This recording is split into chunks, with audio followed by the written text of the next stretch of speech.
with the management deal, it lets them not lose control of the asset. Also, with the model that we would have in place, they would achieve over and above what they could expect in the market. Season's greetings and welcome back to Brave Ideas, where we chat with the leaders in commercial real estate to answer all questions space as a service and help office real estate reposition to meet the evolving demand from the future of work. If you're an investor, fund manager, developer, landlord, operator, property manager, agent, or broker, hit that subscribe button. And if you prefer to watch this episode or join our newsletter, head over to braveideas.media. I'm your host, Caleb Parker, and this is episode 9 of season 16, brought to you by Mute and FlexSpace AI.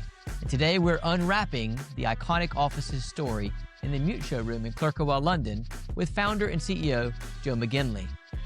Joe joined me and Eyal Lasker, my co-host this episode, to share how he went from running an estate agency in Dublin, Ireland, to spotting an arbitrage opportunity in a single period building, to quietly rolling out 8 locations with no brand, no bank debt, and no external investors, before finally deciding it was time to create this appropriately named iconic brand and scale into larger premium workplace destinations. You're going to hear how Iconic evolved through multiple versions, from 5,000 square foot heritage buildings to a 60,000 square foot management deal, one door down from St. Stephen's Green in Dublin. Joe explains how that evolution shifted his customer base from SME value seekers to global brands, including some of the world's leading AI companies, and why he still sees the home as his biggest competitor when it comes to getting people out of the house. There are a few stocking stuffers in this episode as Joe breaks down how he treats brand as lived behavior, how Iconic achieved a high score in the Great Place to Work accreditation, and what it takes to keep A players engaged as the team grows. Joe walks us through how he approaches lease arbitrage versus management agreements, why some owners are choosing control and upside participation instead of simple fixed leases, and how he takes on the heavy lifting of design, planning, and delivery with his in-house team to get buildings repositioned and trading for his landlord partners. Joe and Eyal dig into the future of e-commerce in Flex, from dynamic pricing to whether customers should be able to click and book smaller private offices online for meaningful terms in the same way they already book flights and hotels. And on that note, before we transition into the episode, check out this message from Eyal's company. If you're a Flex operator still juggling spreadsheets and manual rate sheets, stop. You don't need to be a wizard to outsmart the big guys. You just need FlexSpace AI. It's your AI-powered revenue team that never sleeps, optimizing prices, automating marketing, and filling your space while you focus on your members. No burnout, no guesswork, no what-if tabs at 2 a.m. With FlexSpace AI, your building works as smart as you do. Now head over to flexspace.ai/brave and start growing your revenue today. Can you tell I'm a fan? Now, whether you're wrapping presents, closing out the year in numbers, or updating your 26 forecast, pour yourself some eggnog, or perhaps Bailey's is more appropriate, as we unpack this Irish Flex brand, covering design, brand, culture, and deal structures in Flex, all in one episode. Are you ready? All right. Well, let's slide down the chimney into this conversation. Welcome to Brave Ideas, Joe. Thanks so much. Glad to be here. Glad to be here in the Mute showroom in Clerkenwell, London, with Eyal from FlexSpace AI. Is going to be my co-host today, like he's doing a few episodes this season, and we recorded a nice podcast at Juicy. Yeah.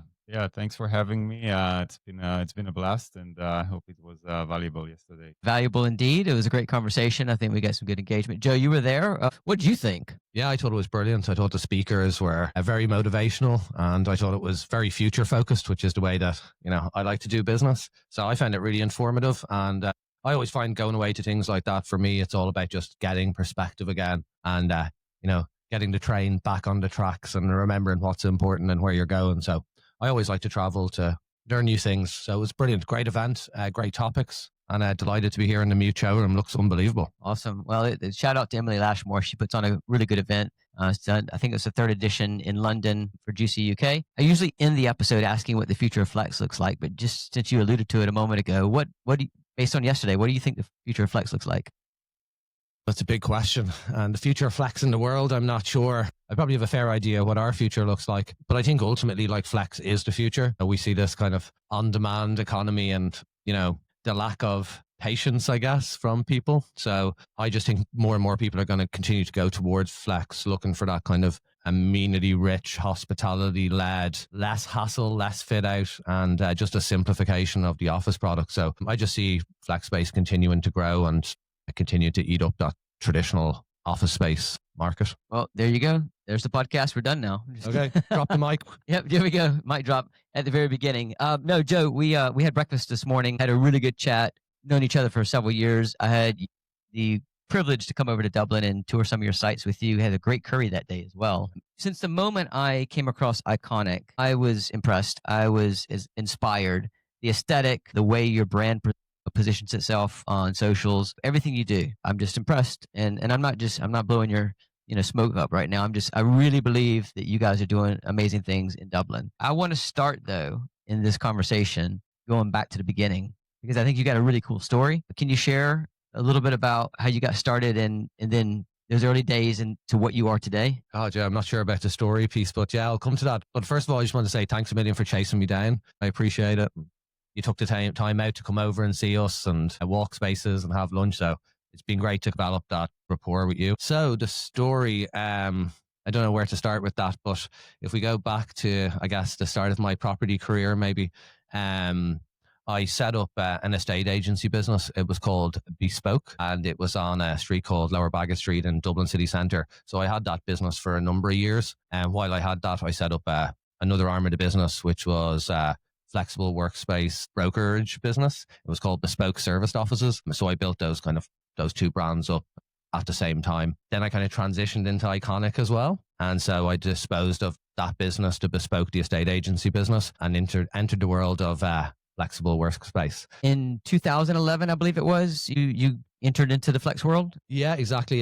2011, just transitioned to 2012. Yes, exactly. So yeah, I was just looking for space for my own business, I guess. And it was still at the height of the financial crash in Ireland. All of the real estate was hurting. And I walked by a really, really nice building one day and called the agent and was like, oh, how much is, an office or a floor in there? And they were like, look, we're not doing offices or floors. You need to take the whole thing. So it was a 4-story period building. So I was like, oh yeah, sure. How much is the rent there? And they were like, oh, it's $2,500 per month. So I was like, oh my God, that sounds very cheap. So the agent flew down, literally we're doing about 10 minutes and we had a look at the building and literally secured that. And that was building number one. There was no brands, there was no business model really at the time. It was just, I saw the opportunity, which really at the time was an arbitrage opportunity, where I saw the price I could rent it at. And I knew, based on my estate agency business, that there were customers there who were looking for high quality space that they weren't finding. A lot of office at that time was more dated, the typical red and blue carpets. And I guess that was the opportunity. It was that arbitrage combined with design first approach. And how quickly did you get to site number 2, site number 3, site number 4? So following on that arbitrage, essentially, once I had the first one working, which was by the time I actually had the little fit out that I was doing complete, I had the building leased up. And then I just moved forward and took a new building every quarter for the next 2 years. So roll on 2 years later, we had 8 locations and no brand. We were just focused on, I guess, rolling the model out. No brand and no investors as well, I understand. Yeah, exactly. Yeah, we had no bank debt at the time, no investors. It was just bootstrapped out of my estate agency business, essentially. Amazing. And without having proper brand guidelines like you do today, how did you fit out the space and deliver an amazing space for customers to become members at? Well, we had a bit of a motto at the time, and that motto was, if we build really great spaces where we want to work in them, like at the time I was like, well, if I'm willing to invest my money in developing these buildings, well, then I just knew that there was going to be 100 other people behind me that would want to work in a space like that too.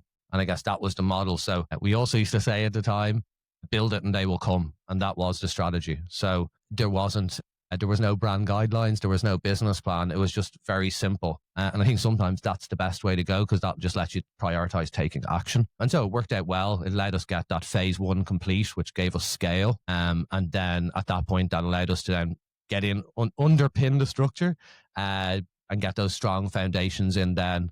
And it allowed me to scale up my leadership team at that point for Iconic Offices version 2. Well, what version are you on today? We're pivoting into probably version 4 now.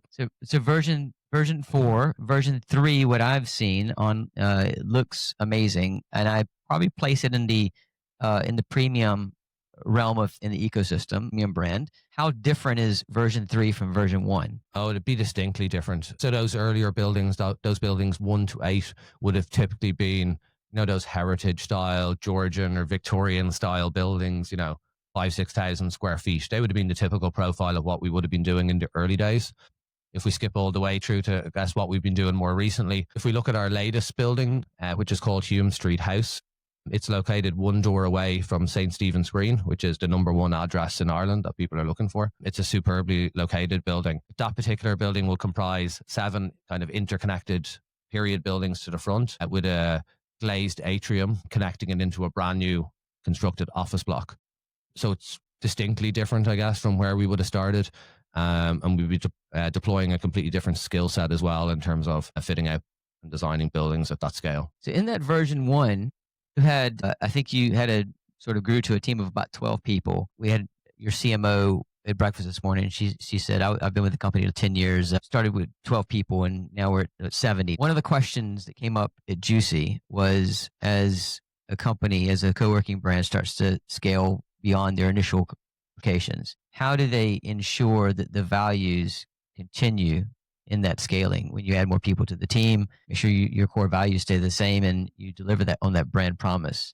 I'm going to ask this sort of in a two-part question. Number one, what's your opinion generally on that? But in your case, going from version 1 to now version 4 coming up, where you didn't have a brand before, so maybe you didn't have brand values, or maybe you did. So I guess the question is, from version 1 to version 4, how did you evolve your brand? Yeah, it's interesting, isn't it? So we had this conversation earlier around, I guess, what is a brand? And for me, a brand is living and breathing. It's not about logos. It's about what you do every day. It's about how you show up. It's delivering for customers, delivering for partners. And for me, really, that's what the brand is. So I think if you do a good job and you deliver for people, whether that's internally or externally, that all really flows to the brand and is more powerful than any kind of graphic design brands that you're going to try and do. So for me, and what I like to do is I like to change. I like to try new things. And so as a brand, we're constantly pivoting and changing and trying new things and failing and succeeding. And so I think we have a strong spirit that allows us to evolve. We've evolved our values over the year as we learn and as we grow. If I look back to, I guess, all my key people, like my leadership team that are they're there for over 9 years. So I guess with that kind of tenure, we're doing something right. And so I think to keep people interested, you need to keep changing. You need to keep reinvesting in them and making sure that you have a great place to work and that you can stand on your values. I agree. I think I have a theory that the further away the team gets from the founder, the more diluted the brand can become. And what I mean by further away, I don't mean by distance, but like employee count, unless the founder and the leadership team are very strong in communicating the brand values during the onboarding, recruiting the right people, not just for the skill set, but for the DNA of their personality and how they buy into the mission of the company. Is there anything that you can say, leave with the people listening today that's helped you ensure those brand values get duplicated in the living and breathing DNA of each team member? I think like authenticity is a large part of, your ability to keep people on the tracks with you. You probably know that analogy. It's all about getting the right people on the bus and then getting the right people into the right seats. And I guess that's my job. And I guess what I'm trying to do. Like, I'm not going to claim to have all the answers. Every day is a school day. We're always learning. And ultimately, we're just trying to do the best that we can do. And I think employees recognize that and they're on that journey with us too. For example, we applied for the Great Place to Work scheme. I don't know if you're familiar with that.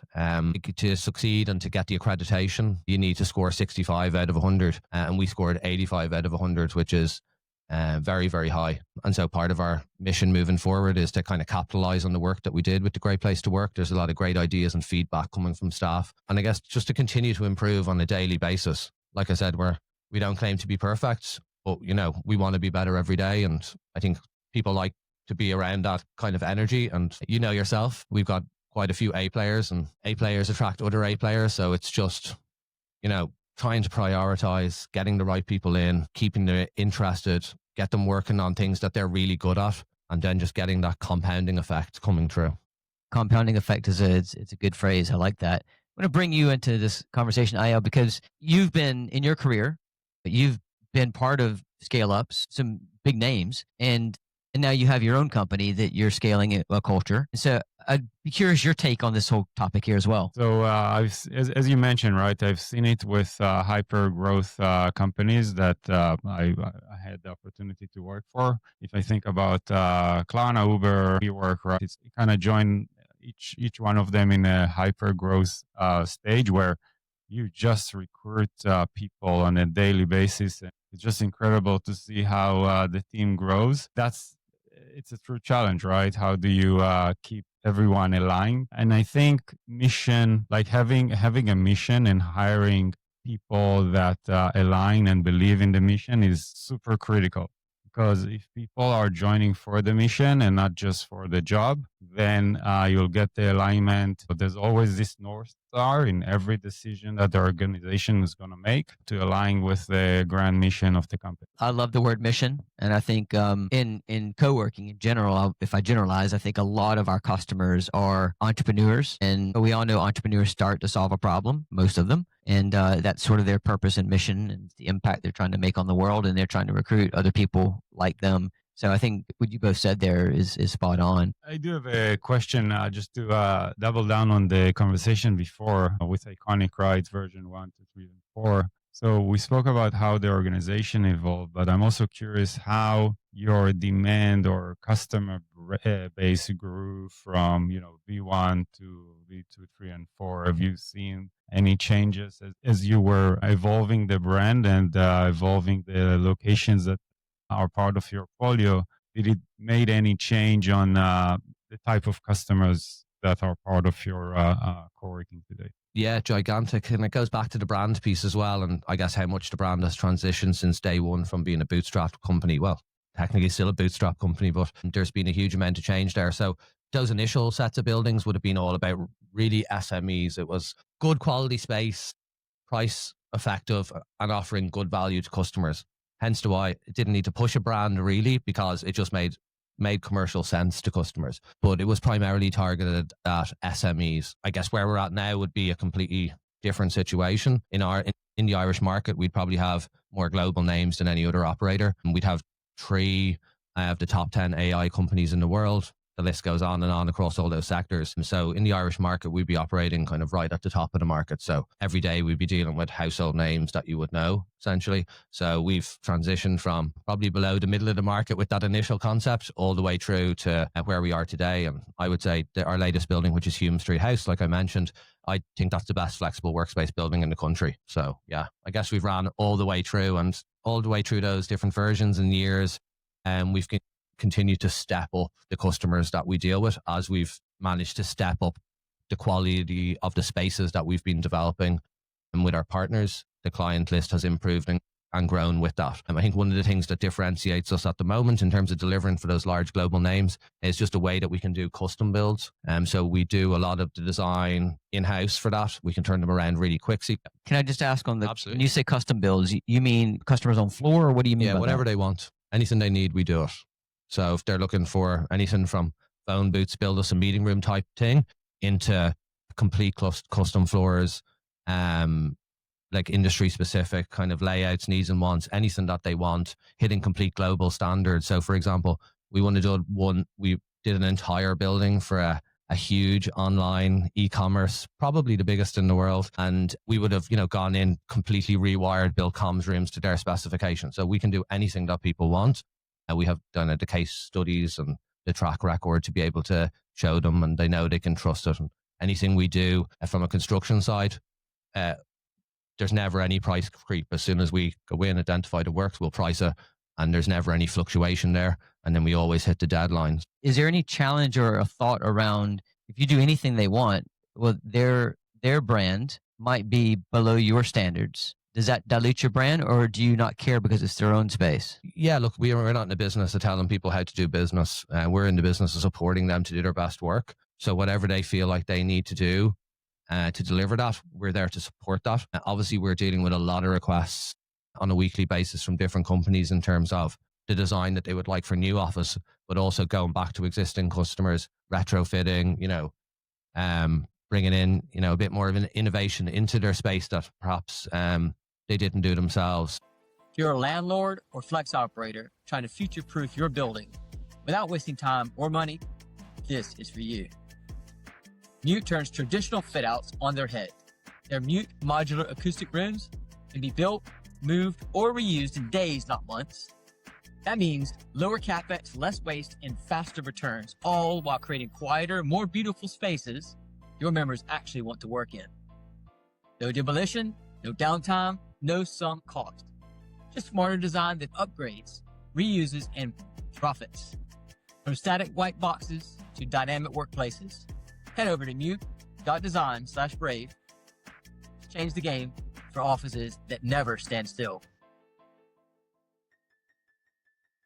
Back to the brand story. So you started with no brand that evolved into an iconic brand. Can you share more about? I love the name, by the way, and also that kind of fulfill your mission right now to the probably the best and most beautiful space in Dublin. So can you elaborate how the iconic brand came to life and what was the story behind that? So yeah, I guess once we got to those 8 buildings established, like we discussed earlier, at that point, I understood that I had something valuable and something that had potential. So that was the point I talked about, underpinning what was already constructed. That was when I guess, came up with the name Iconic Offices, and when I started to hire and recruit, the people that I needed to take it to the next level. I like this conversation that we're having around the design and the brand and the aesthetic, and the fact that you guys went from sort of no brand, limited capex to creating something premium and top of the market today. With the trends of flight to quality that we keep hearing about and seeing, I have another theory, and that is design actually becomes a competitive aspect, not by itself, but the premium aspect. And so I wonder, and do you agree, is flex and co-working going to evolve into most operators becoming a premium experience as more and more traditional real estate footprint gets absorbed by flex? I think it's always going to be a mixture, right? Because even if I look at our own portfolio, time has an impact on the real estate. And so, I don't think you're ever going to get to a point where there's just this top of the market. I think people are going to want to enter at the top of the market, but the reality is the product dates over time, and, customers' needs and wants change. And so even if you enter at the top of the market in 8 years, you won't be at the top of the market anymore. So I think we're always going to have a mix of quality of product. But right now you can definitely see the flight is towards quality. We can see in the Irish market, there's a 2-tier system opening up where the middle is essentially eroded, and you have the upper end of the market and the lower end of the market with significantly different price points. We've been slower in the whole return to the office piece in Ireland as well.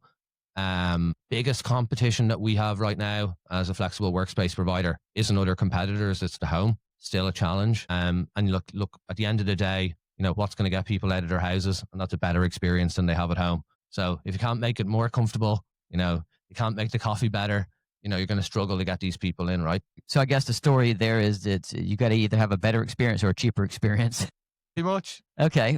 Interesting. Very interesting. Now, in the co-working ecosystem globally, we see members clubs, we see serviced offices, we see very densely laid out floor plans, we see heavily amenitized products, and then we see sort of very value-led, if I can be nice, sort of products out there. Sure. Where does Iconic sit in terms of, I'm getting very practical now, but from a spatial allocation between hot desk and private offices and meeting rooms, etc.? Yeah, our market segment is primarily in the private office space. And we do have co-working spaces in a number of products, but primarily we're focused on delivering high quality experiences for companies within the office.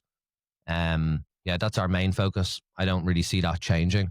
I think there's a place for all different price points, all different locations. But I guess for us as a company, me and my people, we want to challenge what's out there, and we want to deliver best in class. We don't want to deliver, some landlords come and say, we've this area in the basement, do you want to come and do some co-work? And my typical response is that's about 15 years ago. So we want to be at the tip of the sphere in delivering what's next. And that includes some of the points that you spoke about there, amenity rich, high quality, immersive environments that are not just about office. It's spread across a number of uses into one campus or scheme. And so I guess that's where we're kind of transitioning to and developing our concepts around being part of larger schemes. Traditionally, what we would have done, our approach would have been, we typically only went into buildings where we controlled the entire, because we wanted to control the customer journey from the time that they were outside. We didn't want people going into a shared building with burly security guards, on the desk. That just wasn't what we were about. And so it was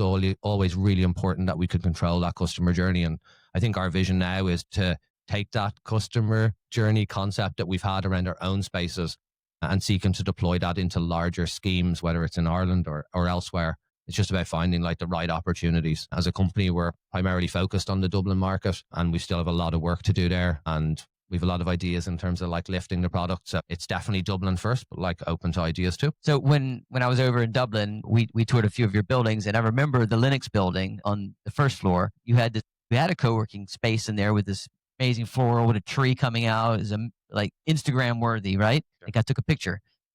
Great views of the town as well, the city. But you just said you have mostly private offices. So I'm curious, is there a guideline that you aim for between the co-working footprint and the private offices, and then presumably meeting rooms as well?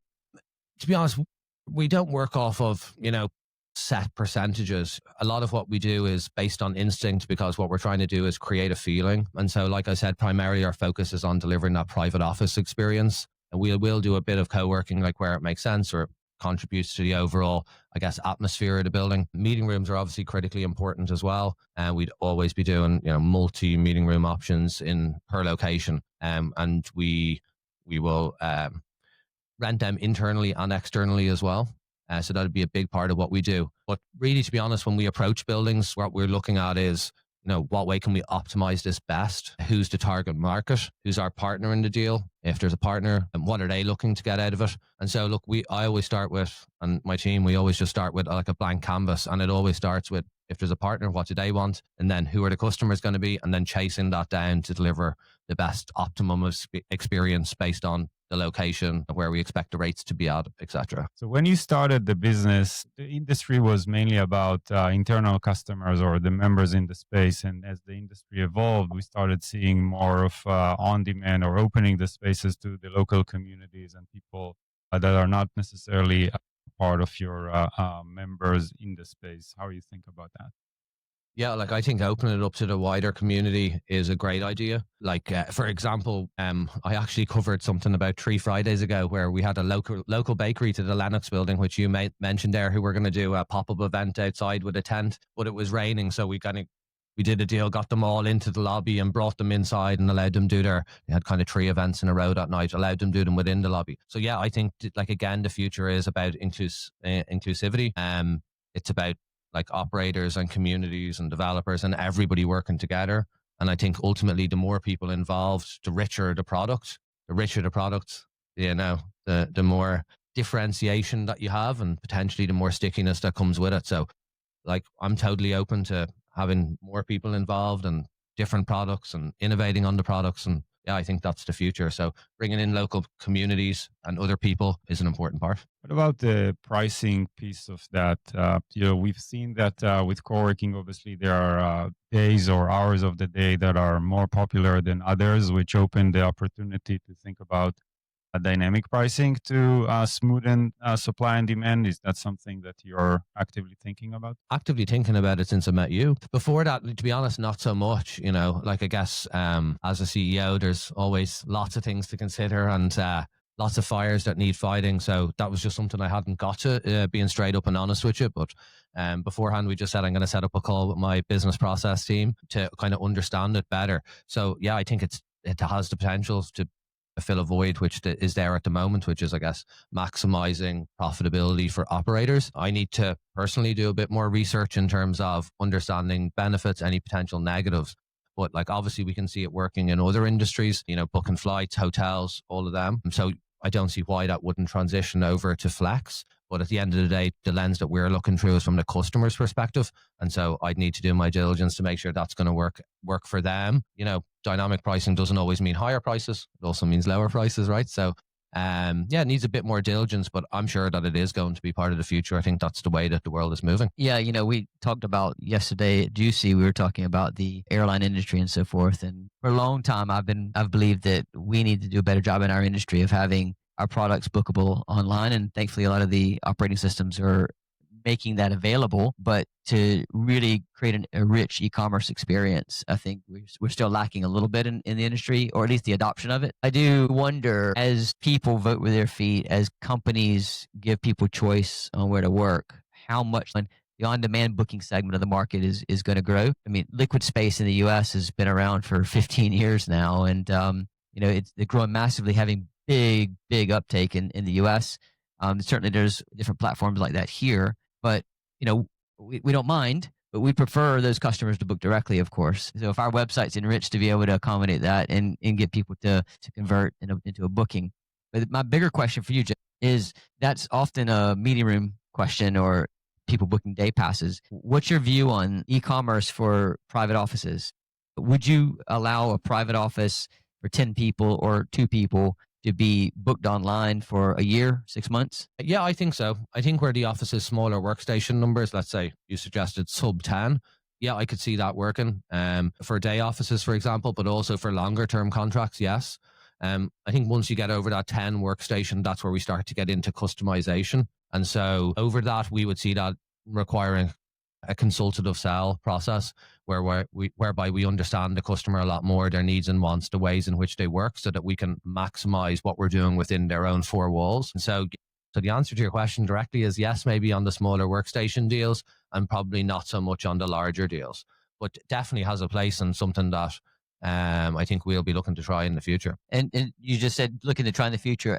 Do you have online bookings now for any of your products? Yeah, so online bookings, yes, just not for private office. Yeah. So. I want to go into the deals with landlords. So thanks for giving the backstory earlier on how you got started with the arbitrage business. It sounds like you had some amazing deals back then. The economy is different today. The relationships between landlords and operators is different today in many cases. Management agreements have become more popular, at least from an operator perspective, and sometimes also the landlords are embracing it. I understand that your business now is sort of flipped. You were big time arbitrage, which is still part of your business, but you're predominantly your footprint's management agreements. How do you do those deals? Yeah, so we've about 4,000 workstations or so. 2,500 would be on the lease side and 1,500 on the management deal side.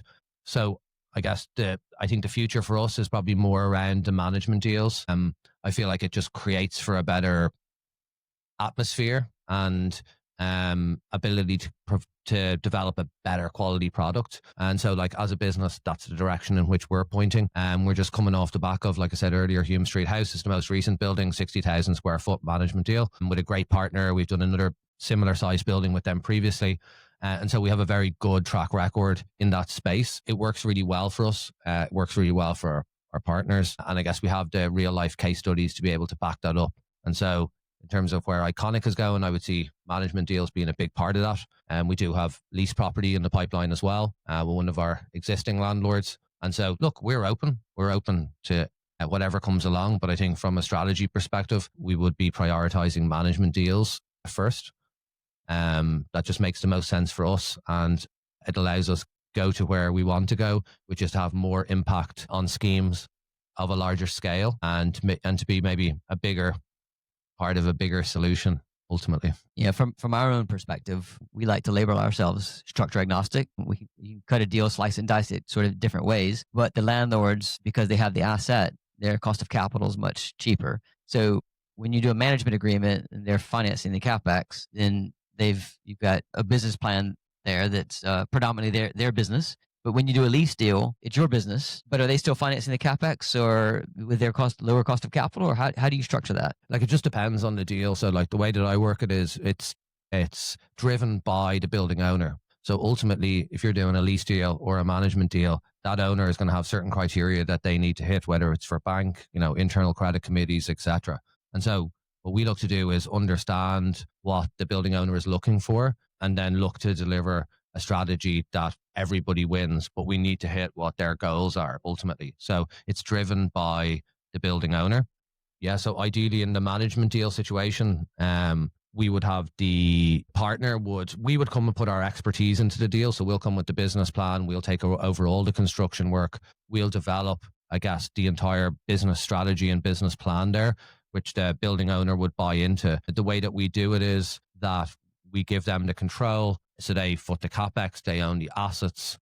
We operate a company for them. And so that gives them maximum control, because if we're not delivering, which we always do, but if we weren't delivering, they need a plan B, right? And the plan B is just get rid of Iconic. We've got the company, we've got all the assets, and that's a safe place for them to be, and a place of maximum control. And that's fine for us, because we only get into deals where we know we're going to be successful, and that's worked really well. I guess on the lease side, then it just depends again on the landlord. Obviously there's always a certain amount of incentive that needs to be paid by the landlord, and so it just depends on the landlord's view whether or not they're happy to provide cash, whether that has to be taken as rent free, or perhaps it's somewhere in the middle. And not to avoid the question, but the answer is it just depends on the person who's there. Typically, we will get a certain amount of cash and potentially a smaller amount of rent free, but it just depends on the deal that's on the table at the time. So management agreements make it more scalable for operators to grow, because there's less risk on their end. But what will make a landlord prefer a management agreement over a lease, which is guaranteed revenue? Super normal profit. So that's the situation. So if you take a lease building and you foot all of the capex, and you develop the holy grail, and you get it right, you probably will make more money. But on the other side, if it goes wrong, it's going to hurt a lot. And so from a management deal perspective, it depends on who you're entering it with. A lot of people who have acquired a large scale super prime office building are in business themselves. They have a lot of resources, and they're probably time poor. And I guess that's what we can solve. We can give them their time back by essentially taking over the project, taking control of all of the construction work. Like I said, we do property in-house. Owen, my head of property, is a fully qualified QS project manager. And so we can take all of that over and give them their time back. And then ultimately what's in it for them is they don't lose control of their asset. So when people buy substantial assets, they love them, and their ability to actually go in and enjoy them is a non-tangible benefit. And so with the management deal, it lets them not lose control of the asset. Also, with the model that we would have in place, they would achieve over and above what they could expect in the market. And we put our money where our mouth is, so we'll do all the design work. So we did a building, the masonry, for example, where we had to do a whole change of use from a warehouse into office from a planning perspective. Then we had to go and design and then build it all out. We probably had 2 years in that deal before we actually opened the door. Then you're on the journey to get to break even, so the way it works is we'll put that sweat equity in to get the project ready, and we only really start to recoup once it's proven. And so that's our part that we contribute to the project. And I think that helps give the building owner comfort that, Joe McGinley and his team aren't going to be wasting 2 to 3 years of their lives on projects, that aren't going to be profitable. And it's just to find a common foothold with building owners where everyone wins. And ultimately, you're only as good as your last deal. And so better make sure that last deal worked, or it's going to be very difficult to get the next one. And are you looking at 2-3x upside when you do flex versus traditional, or what will be kind of the unit economics there? Again, it depends per property, so I can't give you a kind of common answer on that. But what we would normally do is when we do out the full financials, we'll do 10-year cash flows forecasts, and within that they will see where the market rent line is, and then where we're trying to get it to. I do have an interesting story in relation to that, actually, which was, and we had done I think it was our very first management deal, actually, with a very, very large developer, and they had asked us, how's the split going to work? And we had proposed a 70-30 split, so they would get 70%, we would get 30% until we got to market rent, and then that would flip around and we would get 70% and they would get 30%. At the last minute, they were like, no, we need to change it to 15.85. I guess the belief probably wasn't there that we might actually get to the market rent, but we burst through it, and we ended up getting 85% over it. So that's kind of an example of, in the early days how we would have done it. That model has kind of obviously sophisticated. That's over probably that's about 10 years ago. So that model would have kind of sophisticated since then. But primarily it's driven by what the building owner is looking for at the end of the day. And which is, as you said, this phrase I'm going to start using, supernormal profit. Yeah, well, I guess that's one piece of it, right? But at the end of the day, like we were saying earlier, people like to work with people that they like, and I guess we've got a great team of people. Our values are creative, real, and people, and so we like to work on projects. Like we like to get our hands dirty. We like to, change the scene and push the boundaries, and so we're just looking for like-minded partners who want to do the same thing. And really, it's not about the destination for us. Like once you finish the building, some of the excitement is gone, right? So it's about the journey. So we're just looking for like-minded individuals that want to go on the journey, who want to try and strive to achieve beyond what market rent is, who want to test things and learn new things. So, it's just about, for us, it's just about having fun and enjoying what you do. And there's plenty of building owners who want to do the same thing. So it's just about finding them. This is one of the things I love about what we do, is because we get into the details of the real estate deals, and which are super important to hit numbers and to hit the supernormal profit and give people what they want. They want control, or they want to hit a certain number. But then the other side, the flip side of what we do, is supporting our customers, the entrepreneurs that are making a positive impact on the world. And that's the part of the business I want to live in, but we have to live in this other numbers world as well. Otherwise, it doesn't work. That's fair. Joe, thank you so much for being transparent about everything, being real. Thank you. Really appreciate it. IL, thanks for all the great questions and everything you're doing. I think the future of real estate, as Joe said at the very beginning, is flex. Yeah, thanks very much for having me on. Look, I really appreciate it. Maybe we can come back and do it another time. Thanks for everything that you're doing for the industry. Really appreciate it. Love the podcast. And it's great to see you putting everything into it to try and maximize what we're all doing here around the world. So just want to say, look, really appreciate it, and look forward to seeing you in the Emerald Isle soon again. Very, very kind of you to say, Joe. Thank you. We'll do a podcast in one of your locations in Dublin, and we'll get another shout out from you. Thank you for this amazing space here today. And for those watching at home, until next time, take care of yourself.